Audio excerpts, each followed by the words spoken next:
자, 앞에 차트 보이시죠? 코스피 2023년부터 1996년까지 일봉 차트입니다. 최근에 우리가 분석하고 있는 기사의 차트는 2000년 닷컴 버블 차트입니다. 자, 여기입니다. 자, 그리고 여기는 2008년 금융위기 차트입니다. 와, 정말 무섭죠? 자, 여기 있죠? 자, 여기는 2020년 코로나 위기 아시죠, 다들? 자, 역사를 거꾸로 뒤로 돌려 우리가 이렇게 힘들어진 게 언제부터인가? 매일 돈을 벌기는 하는데 그 돈은 우리에게 없고 어디로 사라져가는 듯한 그런 게 시작된 뿌리가 있을 건데요. 그건 IMF 위기 때였습니다. 1996년입니다. 자, 여기입니다. 1996년부터 1997년까지 IMF 여기입니다. 이 차트들을 보면 우리가 얼마나 힘들었던 것을 알 수 있습니다. 왜 갑자기 이런 이야기를 꺼내는가 라는 의문이 들죠. 작년 2022년도 무역 적자가 생겼습니다. 이게 언론에서는 심각하게 다루지 않는 것 같습니다. 물론 이유는 크게 보면 중국과 반도체 두 가지였습니다. 크게 볼 때 무역 적자가 발생하면 당연히 외환보유고도 조금씩 감소하겠죠. 우리나라 외환보유고가 세계 9위 수준입니다. 그런데도 최근에 많은 말들이 나오고 있는 실정입니다. 1996년도 IMF는 외환보유고 문제였습니다. 외환보유고 취약국들이 최근 많이 나옵니다. 이란, 파키스탄 등이 언론에서 오르고 내리고 있습니다. 다음에는 IMF 이때와 2008년 금융위기 때의 기사들도 차트와 함께 분석해 보겠습니다. 이런 기사들과 차트를 다 공부하면 정말 많은 것들을 얻을 수 있을 거라 확신합니다. 우리한테는 지속력이라는 힘이 있죠. 자, 본론으로 오늘 주제로 넘어가 보겠습니다. 자, 오늘이 2000년 닷컴 버블 마지막 시리즈 영상입니다. 물론 문득 좋은 아이디어가 떠오르면 다시 영상을 만들어 드리겠습니다. 자, 코스피 차트 보시면 2000년 닷컴 버블 7월 10일 코스피 종가 851이었습니다. 여기죠. 여기. 자, 10월 31일 여기입니다. 코스피 종가 514, 넉 달 만에 39% 폭락했다고 말했습니다. 여기서부터 여기까지 39% 폭락했다고 말했습니다.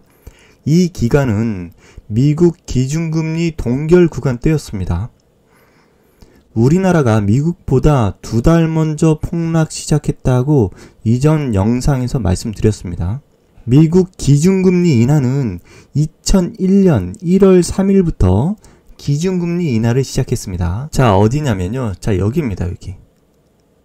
여기서 들어 올리고 옆으로 박스권 횡보장이 이렇게 나옵니다. 몇 달간 나오다가 다시 쭉 미끄러집니다. 이렇게 미끄러지죠. 자, 2000년 10월 31일 거의 바닥입니다. 여기가. 그죠?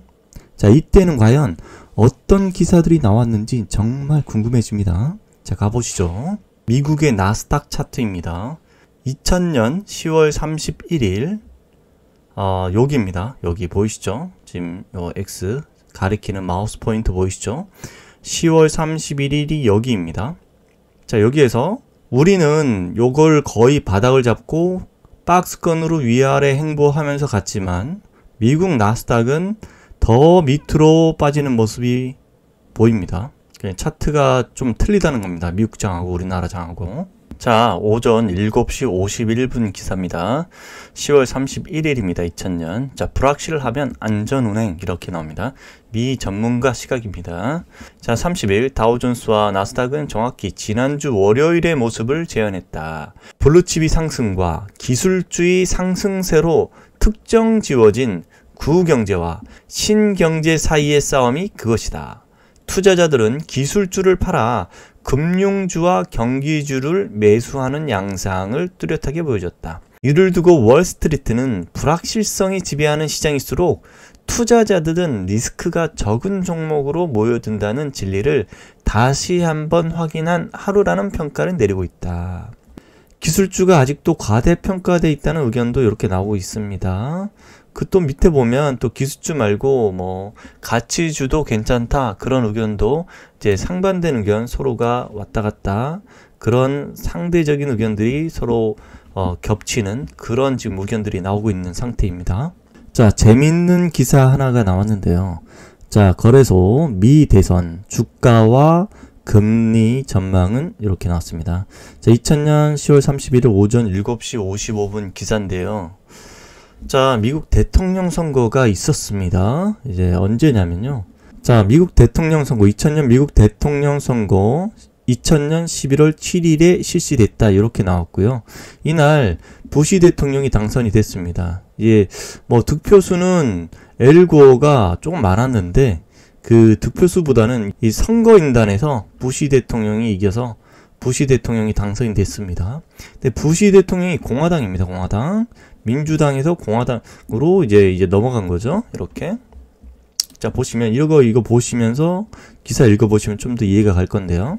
자, 대우증권은 31일 미국 대통령 선거와 금융시장이라는 리포트를 통해 1990년부터 현재까지 대부분의 경우 선거 시기를 전후해서 주가가 올랐다고 분석했다. 선거가 끝난 후 반년 동안의 주가 흐름도 견조한 것으로 나타났다.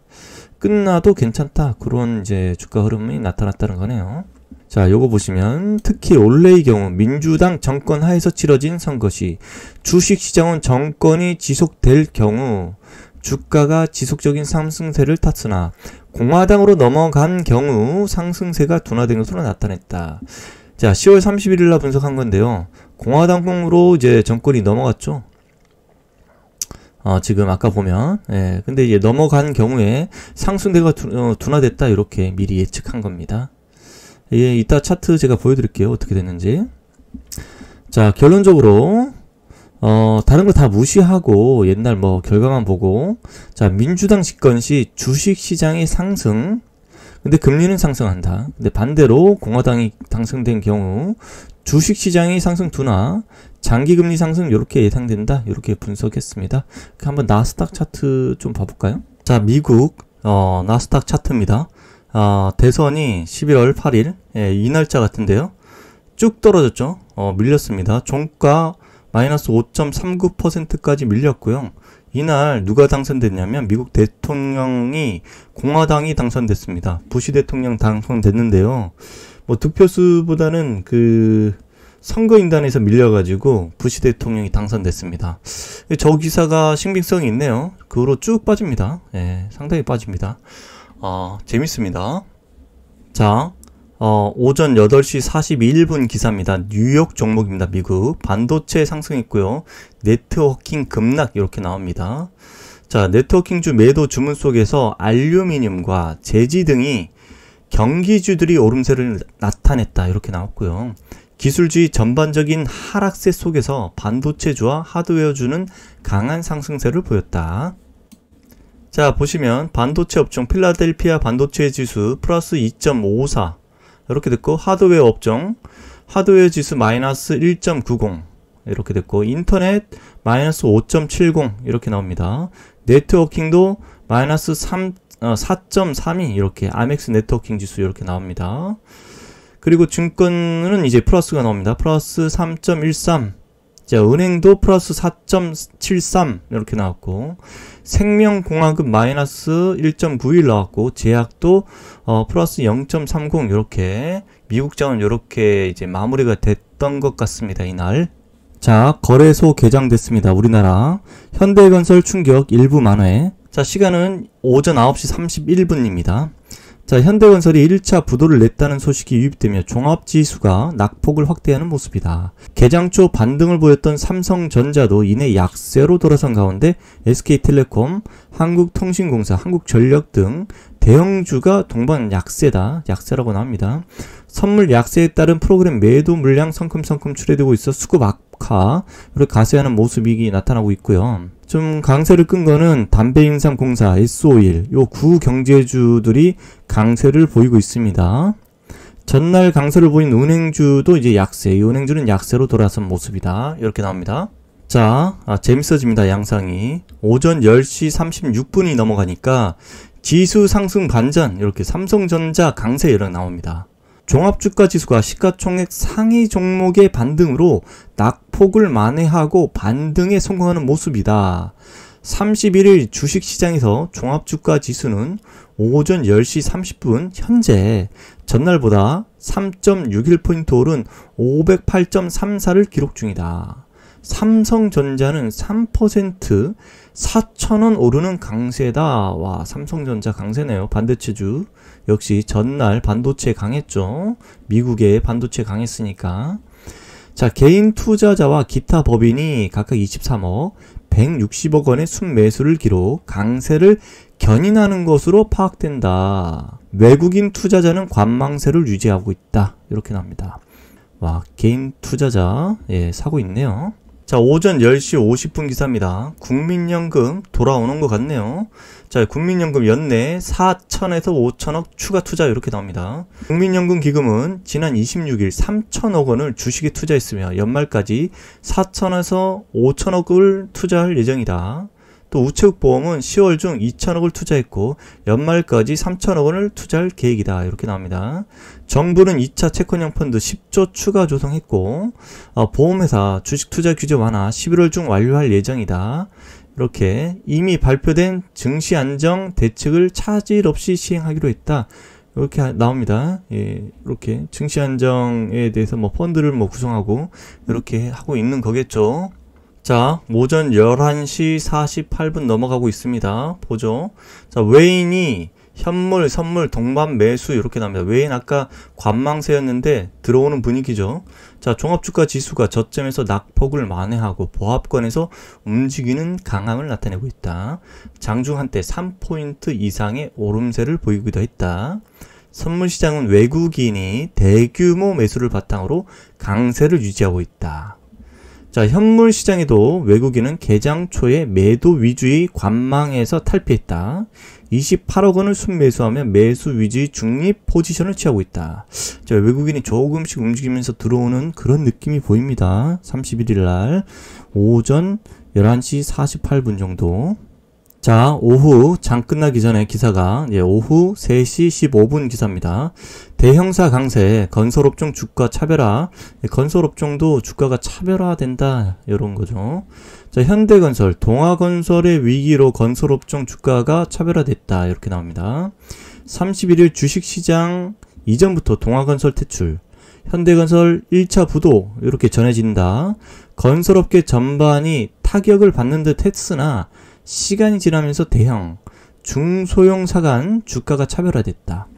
이날 시장에서 LG건설, 대림산업, 현대산업, 코롱건설, 태영 등은 주가의 상승폭이 확대됐다. 이렇게 나옵니다. 이거 다 올랐네요. 밑에 보면 올랐죠. 근데 반면 중소형사와 이미 워크아웃 중인 회사들의 주가는 크게 떨어졌다. 이렇게 차별화가 심하게 나타나는 겁니다. 예, 그죠? 걸러지는 거죠, 이제. 자, 장 끝나고 오후 5시 23분 기사입니다. 현대건설 최종 부도 모면 이렇게 나옵니다.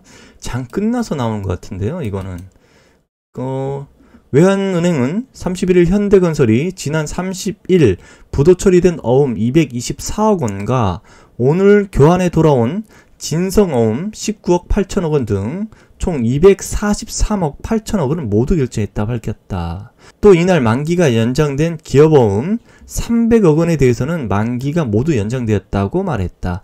이에 따라 현대건설은 최종 부도 사태를 면하게 됐다. 이렇게 나옵니다.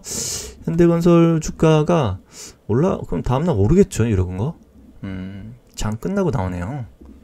자, 제가 좋아하는 말 중에 주식시장에서 돈 버는 사람은 귀가 열려있는 사람이다 라는 말이 있습니다.